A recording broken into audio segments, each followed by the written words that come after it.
Certamente vocês já viram por aí os vários vídeos que estão circulando e virou uma notícia muito em alta na internet. A CPI das Bets com a participação da Virgínia Fonseca, que é uma influencer, acho que é a maior influencer do Brasil, tem mais de 50 milhões de seguidores, né?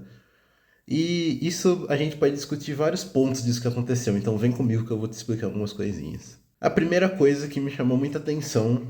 e eu vi outras pessoas discutindo sobre isso, mas eu acho que não foi dada a devida importância. A Virgínia, nas redes sociais dela, ela se apresenta como uma mulher muito rica, uma mulher poderosa, uma mulher que veste roupas caras, o famoso mimimei dela, né, que virou um tipo de meme, que ela comprou uma bolsa de sei lá tantos mil reais e se deu de presente, sei lá quantas dezenas de milhares de reais, né, e se deu de presente. E na CPI a gente viu uma pessoa vestida de forma muito simples, de óculos simples, garrafinha d'água, moletom, falando que não entendia, se apresentando como uma pessoa ignorante no sentido de que não tinha conhecimento daquilo. E para mim, assim, esse é o típico, um dos típicos comportamentos dos ricos no Brasil, no sentido de que na internet a pessoa se apresenta como poderosa, como dona de si, como conhecedora de tudo, mas na realidade, na hora de prestar as contas especificamente, né, na hora que a Polícia Federal bate na porta, utilizando a metáfora, a pessoa é simples, ela não sabe, ela se veste de maneira simples. Então, assim, pra mim, esse é o primeiro ponto. Só acredita naquele personagem da Virgínia quem é bobo, porque quem conhece a realidade sabe que a Virgínia tá longe de ser aquela pessoa simples de moletom e de copinho de água que as pessoas conhecem. Por fim, vale a pena repetir algo que eu já disse outras vezes, mas nunca é demais falar. Aposta, tigrinho, bet não é investimento. Não é investimento, tampouco fonte de renda, muito menos fonte de renda.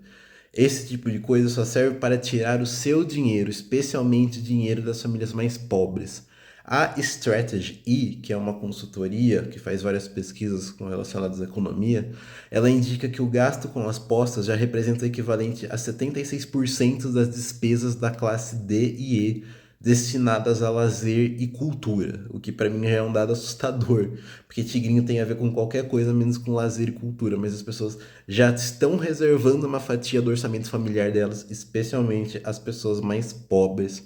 para as apostas. Essa mesma consultoria ela indicou que o gasto com apostas já equivale a 5% das famílias mais pobres com alimentação e que ainda esses gastos com bets consomem ainda 1,38% do orçamento familiar das classes D e E, o que é um percentual relevante se a gente considerar a futilidade, a besteira e a idiotice do gasto, porque esse dinheiro, em 93% das vezes, você não vai ver a cor dele de volta nunca, e a relevância desse dado é tanta que 37% dos apostadores já disseram ter tirado dinheiro de outras contas, de outras despesas para apostar, para gastar em aposta. Então, assim, eu, pelo menos a minha avaliação, acho que foi um erro tremendo do governo, ao invés de proibir, ter regulamentado, ter dado uma voz constitucional, uma voz legislativa, entre aspas, no sentido de ter regularizado essas casas de aposta, em vez de proibir, porque o dano financeiro, o dano psicológico e o dano moral de que essas apostas causam é algo incalculável financeiramente, seja para a economia, seja socialmente. Esse gasto tira dinheiro de outras coisas, faz com que o dinheiro que seria destinado para uma coisa deixe de entrar em circulação, né, para ser gasto com outra coisa.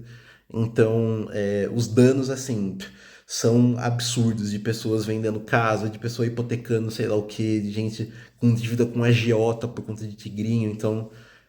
o erro, ao invés de proibir, foi regulamentar. A partir do momento que você abriu a porteira no sentido de falar que isso está legalizado, se perdeu o controle de vez de uma coisa que nunca se teve controle. Então, prestem atenção nas pessoas que vocês seguem, prestem atenção nos influenciadores que vocês seguem, nos produtos que essas pessoas vendem, nos produtos que essas pessoas divulgam e fiquem longe de bets e tigrinho. A ilusão de ganhar na hora pode parecer uma coisa boa, a dopamina que é liberada no seu cérebro pode parecer uma coisa positiva, mas a longo prazo, como a gente tem visto em muitos exemplos tristes por aí, isso destrói famílias e destrói vidas.